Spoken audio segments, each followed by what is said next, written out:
Welcome to Design Your Life in Business, the podcast for leaders by Bright Mind Consulting Group. We give you the necessary tools to help you become the architect of not just your business, but your life too. I'm your host, Jevon Wooden. Hey, Michelle, how are you? It's good to have you on. Yeah, I'm doing good. Thanks for having me. My pleasure. We're talking about some great stuff today with inclusive marketing, so I'm excited to get right into the conversation. Yeah, ready to share. Let's go. Let's go. So first and foremost, who is Michelle Ngome? Every day I am evolving and figuring that out. But to start, both of my parents are from Cameroon, West Africa. So I was born in the States. So I'm Cameroon American. Grew up between Atlanta, Georgia, in Texas, Lubbock, Texas, Houston, Texas. Got my degrees in finance and marketing, worked in corporate finance, done a lot of small business marketing throughout the years over the past 15 years. And I've just been evolving, right, from guerrilla marketing to digital marketing. And in the past 4 years, I've been focusing on inclusive marketing. That's awesome. So what is inclusive marketing? That's a good question, right? So I like to say we look at DEI from a marketing perspective, right? So inclusive marketing is all about making sure that when you're creating your marketing campaigns, your content, that you are mindful of all people, right? So if you think about marketing, a lot of it has to do with communication. And if we go back to grade school, we're like, watch your tone. What's your tone when you're writing? What's your tone when you're talking? And diversity marketing is kind of the same thing, right? You can't please everyone, but you do want to be mindful of what you put out there regarding obviously race, right? Especially when it comes to images. I think lots of times in marketing is the default is white is right, right? And then it kind of gets into classism. But if it's good enough for white people, it's good enough for Black, brown, and everyone else. That's not always the case. Every audience group has a different language, different tone, and there's things that you should be mindful of. And I help organizations understand that. That's pretty cool. I see it often in like commercials and stuff, right? They're starting to be more inclusive of different groups. Apple, for instance, you see all types of people. So I love that term. You were the first person I had actually heard inclusive marketing from. So that's why I'm like, I think it's great for the audience to actually understand what inclusive marketing means as well. You stated a little bit of why the DEI perspective in marketing is important, but what other reasons is it important to have inclusive marketing at the forefront? Yeah, because lots of times when we think of diversity and inclusion, we immediately go to HR. Like, who are they hiring, right? And that's important, but then we got to think about where are they placing these people? And I would say a lot of companies are diverse, but they're not inclusive. And I remember when I was in college working at Chase, all of the Black people were in the call center. And then trying to work your way up, it's not that many Black people, right? So it's like, where are we doing? So I think with inclusive marketing, it starts from the inside out. Like, how are you hiring people? I focus obviously on marketing teams. And I think when you have a diverse marketing team, they're going to help create those inclusive campaigns. Because where we are today, everything is marketing. What we're reading, social media, billboards, ads on the radio, ads on Hulu, all of that's marketing, advertising, whatever you want to call it. So even when we open some of these apps, talking about Chase, when I open the app, do I see myself? Do I see representation? And if I see myself, I'm like, okay, maybe I can put my money in Chase. Maybe I can buy that Lexus. Maybe I can wear this outfit, whatever the brand may be. And that's why diversity marketing is so important, because representation matters and people want to see. I want to see myself. And then it kind of goes into brand loyalty as well. And, our community, Black and brown, we're probably one of the most loyal people when it comes to big brands. Absolutely. So how can the leaders listening, like they're like, oh man, my campaigns, I noticed that I'm not doing inclusive marketing. Like, what's some of the steps they take making sure their marketing is more inclusive? Yeah, so I know it's tough when you're a small business owner, you're wearing many hats, you're pretty much a Swiss Army knife, right? Whether it's you or maybe a few other people. And you don't have the money that a Chase or a Toyota might have to do a campaign. But I will say it can start with what's the kind of content you're creating, right? How are you communicating? How are you selecting these images? How are you communicating with people? And I'm going to get into my framework a little bit later. So part of it's your content, and then I'm going to fast forward to your community engagement, right? So how are you getting involved? Are you a mentor? Are you volunteering? Are you donating? Maybe you can create a scholarship. So those are some of the things I kind of help small business owners understand. You don't have to, find $10,000, $20,000 and do this, cool skateboarding campaign that Google might have out right now. But it's like, okay, well, this is my marketing budget. Maybe I can allocate $500 or $1,000 to someone that's going to graduate this spring that can help them buy their books or whatever the school supplies are nowadays, right? And those little things do matter and they go a long way. Yeah, we're saying a lot of companies use like social justice campaigns and social aspects to kind of get that inclusivity going and be known for something more than just their product or service. So that's actually a great point. That's maybe a way that small business owners can do that. And you like pictures and stuff, like looking at our website, seeing what photos we're utilizing, is it inclusive of, different demographics? How's the wording, right? Are we saying, hey guys, or are we being inclusive of everyone? Because it's like the small changes that you can start first, right? That's one of the things that I first learned, like in the military. I remember when, we say guys a lot. And we had to kind of change it to be more inclusive. So we had to say, hey, soldiers, or, whatever. So it's those small things that you don't really think about that can really make such a huge difference in inclusivity. Yeah. And one thing I want to say, look, we're all in different journeys. It's a learning curve, in so many aspects.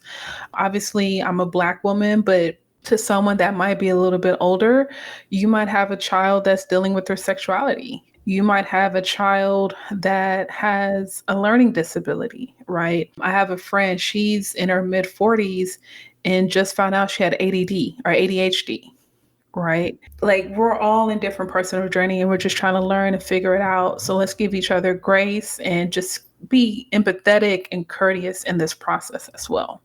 Absolutely. And be willing to listen and be willing to say, hey, I was wrong or I'm not right, and just learning. I think that's the beauty of where we are now in the world. It's a time of learning, right? Seeing things from different perspectives. And your efforts are more appropriate now than ever before, right? Because we need that inclusivity. So I love what you're doing. You mentioned you have a framework. Can you tell us a little bit more about what that looks like and how we can apply it in our own businesses? Yeah, so it's called the 5-point framework for inclusive marketing. So you start off with your content and your communications. So we're very familiar with what our content strategy may be. That's pretty much what the information you're sharing about your product service to your audience. In this case, when it comes to the communication, we want to be mindful of how are we communicating to our employees and just our overall stakeholders, especially as your company begins to grow. And this was a big problem in 2020 when George Floyd died, and so many companies were writing these Black Lives Matter statements, and it was tone deaf, right? What I mentioned earlier. And they were going to their Black employees to kind of proofread or read the statement before they published it. But, this person is working in accounts receivable. It's a Black woman in accounts receivable. She's not experienced in marketing. like she Like she what? Just because don't I'm Black, you coming to me? Like, come on, man. So there was a lot of that going on. You want to know how you're communicating to not just your audience, but also to your team. The next thing is your candidates. So I think one thing that's going to be really on the rise is recruitment marketing strategies. How are you promoting your organization? It's not just, oh, I'm going to put this on Indeed and LinkedIn and going about my business, but what does your company culture look like? Which actually goes into the third point. Company culture, employee engagement. Is it attractive? That outside person can be like, hey, let me look into this company and I want to apply here and go through that process. And then 4 is the consumer marketing, which we talk about all the time. And then the 5th thing is the community engagement, which I mentioned earlier, especially even if you do have the money. How can you get involved in the community? What does that presence look like? And I think all of those things help benefit, one, your revenue, right? Your bottom line. It's going to help you attract new customers. And then, of course, enhance your recruiting efforts as well as your company culture. So it's just, I call this like a spin wheel. Everything is evolving around one thing. It's kind of like a new look. Instead of the customer journey, it's the inclusive marketing journey, right? It's like you're hitting all the points that I see and I hear, and you're also including the internal. And I think that's where, like I said, inside out, that's where it really starts, is like educating those internally, like from the CEO down to, the lowest level, just making sure that the culture embodies that messaging. And I think that you won't run into those tone deaf situations anymore because you're getting all that diverse perspectives and diverse thinking, which we all know is the way that innovation and elevation takes place in the first place, right? So that's why I think that all the leaders listening, like, this is beneficial in so many ways for you. Even if you're already doing it, maybe you can find different ways to just attack the strategies and look at inclusivity on all levels. So I love that framework, the 5 Why framework, or 5 point framework, so to speak. So when it comes to marketing and staying on trends and all the new developments, what are some ways that you stay current and stay relevant when it comes to your marketing? And then how do you apply them in your business? I do a lot of reading and a lot of YouTube, right? So different websites, Content Marketing Institute, Search Engine Journal, are some great websites. Sometimes Social Media Marketing World, and just I like general business websites as well, Black Enterprise, and then just different podcasts. I love YouTube videos. Just quick 10-minute video, like, okay, boom, boom, boom. This is how ChatGPT works. Okay, got it. Right. Something easily digestible, right? Yeah, all right, let me go play. Let me go click around.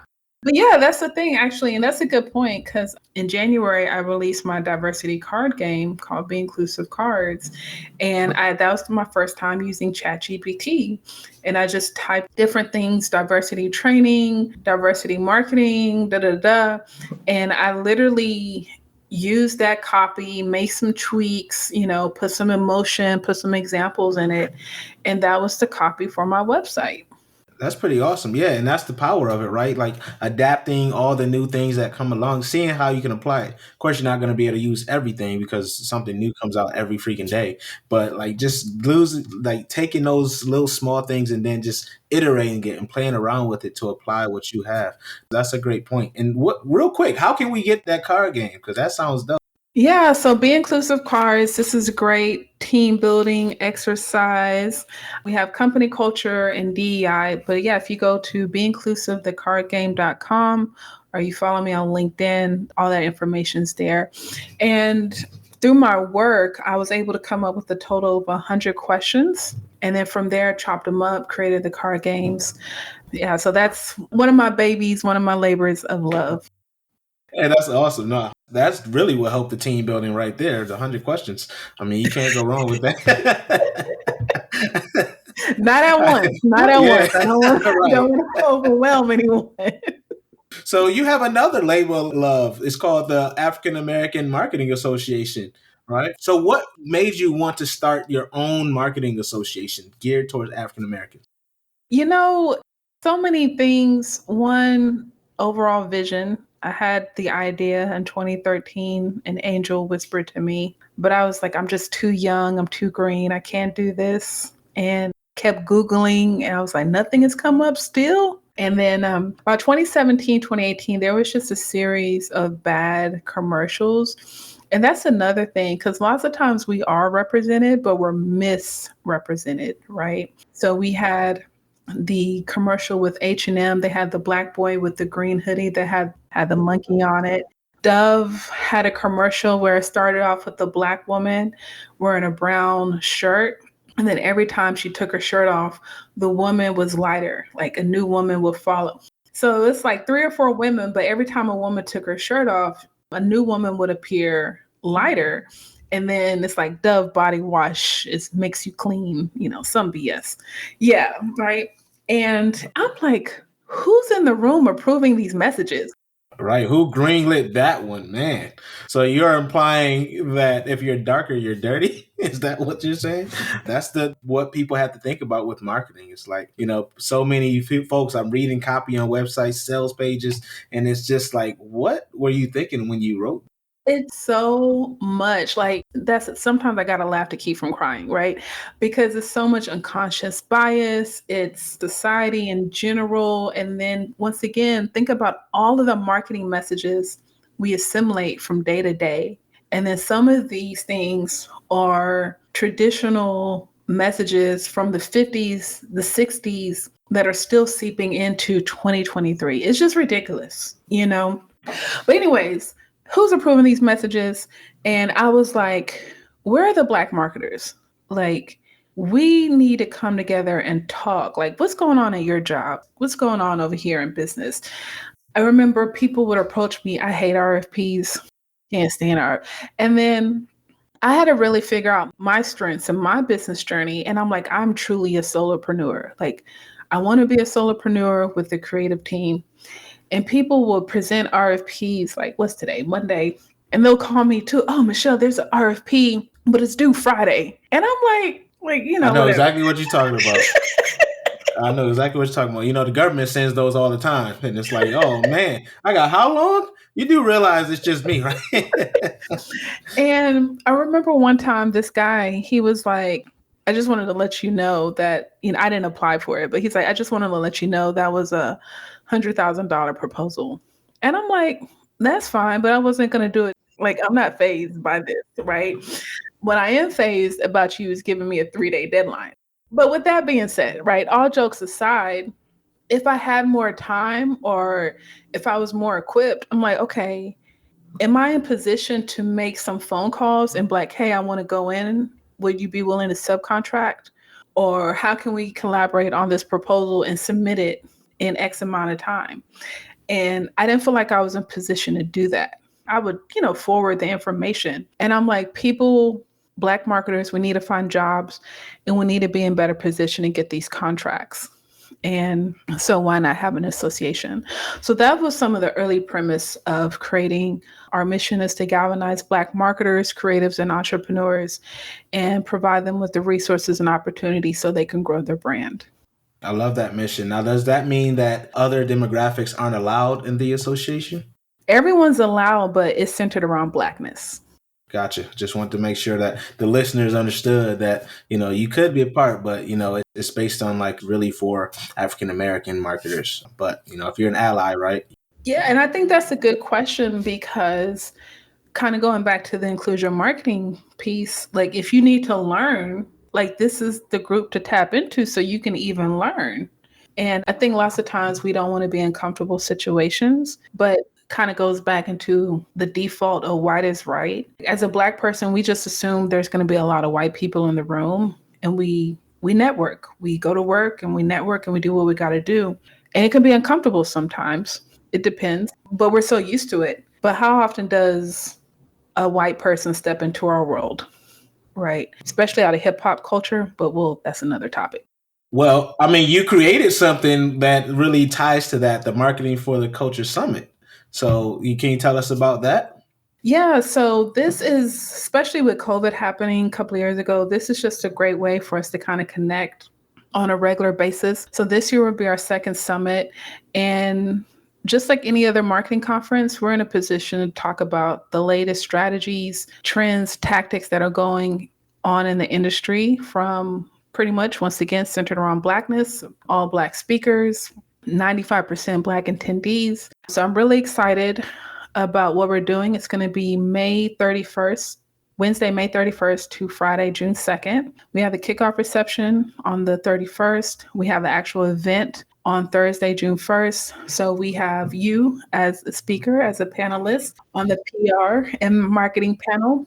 In addition to an e-commerce panel, we're going to be talking about Facebook ads, ChatGPT, podcasting.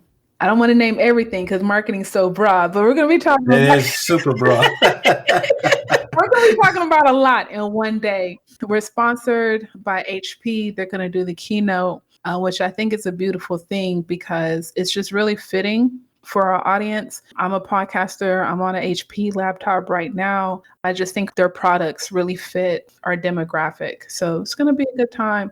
And then on Friday, we're going to have the VIP brunch.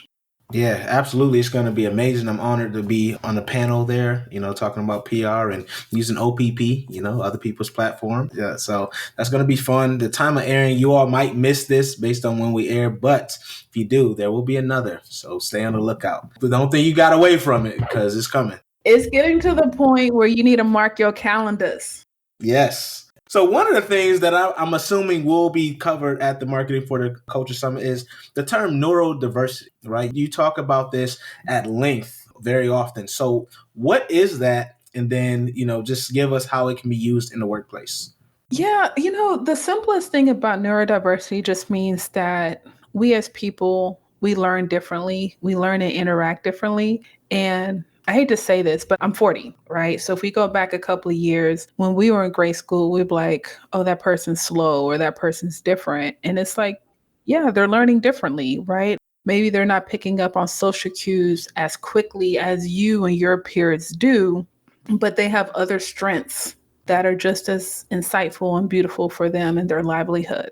So some of the things that we hear when it comes to neurodiversity is maybe they have ADHD, autism spectrum, and these people, they're capable of learning, but they just have to go through a different process, right? When it comes to the workplace, you want to be mindful of that. And I think what COVID has showed that a lot of people prefer to work at home with a tangible reason and not just, being at home. And one of the biggest things that keeps coming up is sensory overload. So maybe in the workplace, especially if you have like an open floor concept, cubicles all over, you hear people typing, someone's playing music, you hear the fan blowing, people are getting up, going to get some water, they're talking, and you're on the phone, you're on a Zoom. It's too much. So those are one of the things that comes up when someone says they're neurodivergent or neurodiversity. Sensory overload,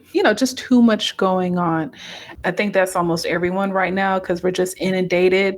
Yeah, I was gonna say, man, it's already too much for me. I'll be in like a shared space. I'm like, what y'all? Hey, I'm trying to record this. Can you please be quiet for a minute? Like I'm hearing other conversations. I'll just be like, man. Sometimes I'm at home and I'm like, okay, I just listen to instrumentals. Like I don't need to hear no words. Right. That's why classical music I think helps so much because it's like you don't need the words, you're just playing the music, right? Puts you in a different mind state, right? So I'm with you. Yeah, I like that neurodiversity and really focusing in on that and applying it to our businesses, right? Applying it to how we do things. And I think it's important for us to no longer place these assumptions, right? Assuming that everyone is like us, assuming that everyone learns the way we learn, assuming that everyone's going to feel like what we think is easy, right? It's just like come at it from an open mindset. And that's one of the things I learned as a coach is come at everything open. Be curious and as if you know nothing, right? So that you can learn more and not come out with these biases and all that stuff. Now, of course, we're human. So, sometimes you're like, oh, I'm sorry, I didn't know. But just come at it with a curiosity and ask people, right? Learn about them. And that's why I always tell leaders that it's very important to know your team, right? Know who you're speaking with, know who you're dealing with, because you won't know those things otherwise. Yes, thank you for bringing that up. Because two things I want to say. One, advocate for yourself, speak up, whether it's your employer, tell them what you need. If you feel like you need to take special tests to kind of figure that out, do that. Tell your employer, like, hey, this is what's going on with me. They have to make accommodations. They got to figure that out too. Go to HR, all that good stuff. But yes, as a leader, as a manager, everyone learns differently, as we stated, and everyone's motivated differently. So you have to learn your team. Absolutely. Yes. So you are a leader in ever since, right? So what are some ways that you make it a point to learn your team and apply those lessons? So one of the first questions I ask is, what is your communication style, or how do you like to be contacted, right? I prefer email because it's just easier to keep a thread. But I know some people, they prefer some type of messaging group, Slack, Facebook, whatever, phone call, especially certain things. So I always ask, what is your preferred communication method? And then offering courtesies in that as well. Okay, do you want to talk on the phone? Can we schedule some time via phone or Zoom? I think those things are very important. And I don't think enough people kind of inquire about that, especially out of a B2B setting.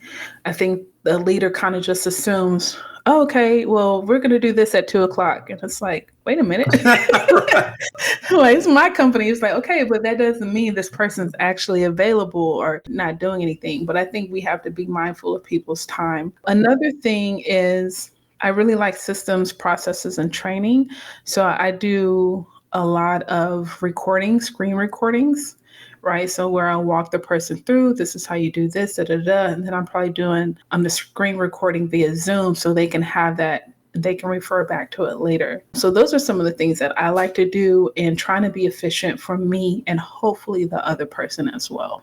Absolutely. I agree on those, especially the screen recordings, because you're kind of creating like your SOPs, right? You're getting your standard operating procedures created. So when someone else comes in that role, they already know exactly what to expect and how to do it. And systems is like one of the most important things we can create as leaders and owners, because if you think about McDonald's, right, their systems are like this. They can plug and play anybody in that mug and it just functions the way you expect it to function. So that is the beauty of focusing on those systems, process, procedures, and then making sure that your people are aware of it, because you never know, they may have a thought on how it can be better, right? That's happened to me multiple times, right? I bring someone in to do a task. I'm like, hey, here's how I do it. And they're like, why don't you just do it this way? Oh, absolutely. That's why I brought you in, right? So it's just beautiful as a leader to really be open, as we talked about before, and get that different perspective. So what are your plans for the future for your business? That is a good question. I think, I'm definitely in a very interesting place right now. I will say with the association, I strongly believe I'm ready to kind of hand that over. For me, it's been 5 years. We launched in 2019, but if I consider the year of planning, it's been 5 years. So I want to hand that over and I want to position myself to remove things off my plate. So maybe I'll just completely focus on Line 25 consulting. And yeah, I want to slow down. But I think with that slowness, I have to remove some things off my plate to see what's going to spring up. I turned 40 last fall. So I've been doing a lot of reflecting. And everyone's like, well, what's next? And I'm like, I'm not supposed to know what's next.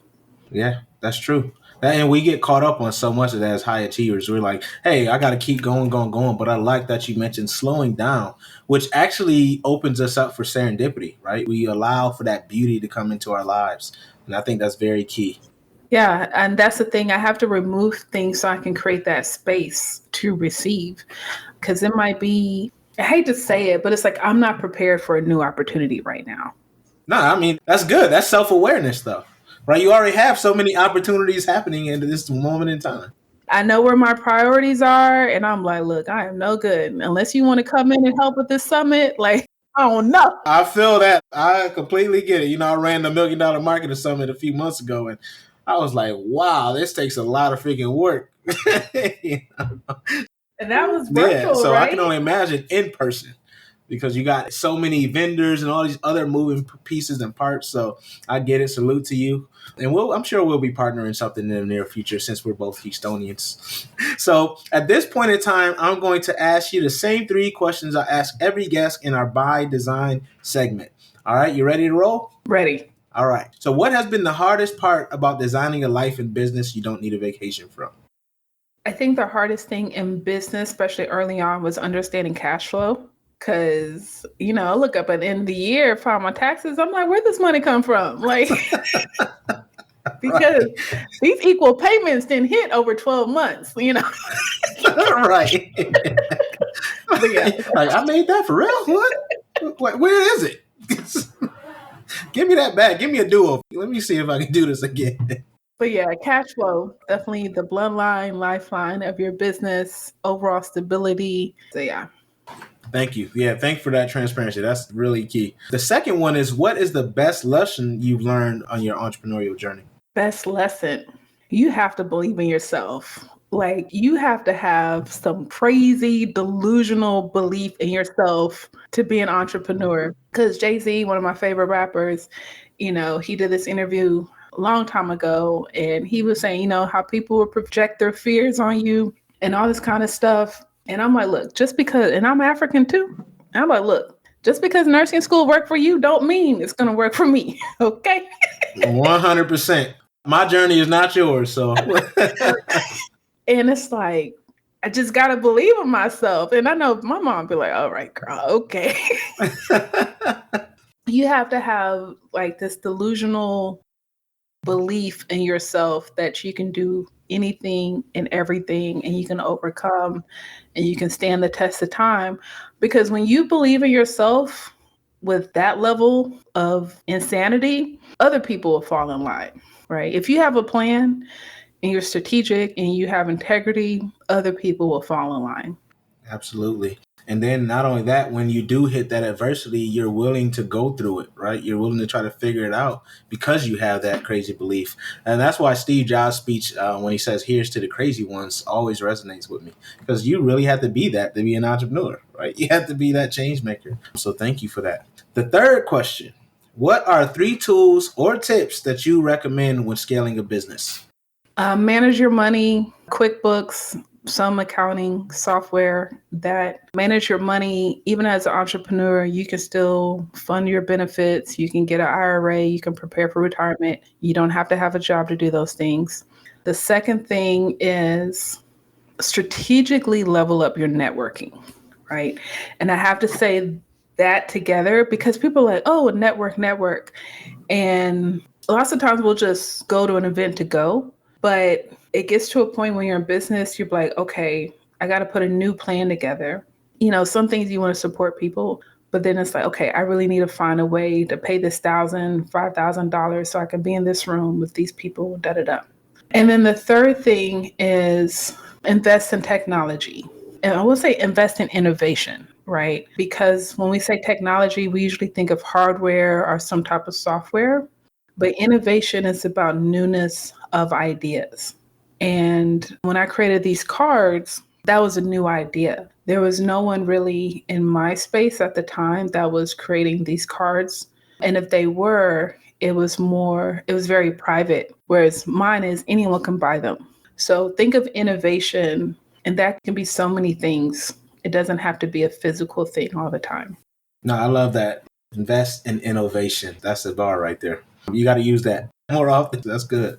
So, but it's been a pleasure. I really appreciate all the insight you've shared with us, inclusive marketing and everything in between. So how can people connect with you? Yeah, michellengome.com. You can follow me on Instagram for the cool stuff, Facebook for the real stuff, and LinkedIn for the professional stuff. Well, thank you so much. It's been a pleasure having you on. Look forward to everything you have coming up, and I'll see you soon. Design Your Life in Business, the podcast for leaders, is brought to you by Bright Mind Consulting Group. To find out more about Bright Mind Consulting Group and how you can become the best leader possible, visit brightmindconsultinggroup.com. Make sure you search for Design Your Life in Business on Apple Podcasts, Spotify, Google Podcasts, or anywhere else podcasts are found. Click subscribe so you don't miss any future episodes. On behalf of the team here at Bright Mind Consulting Group, we cannot thank you enough for listening.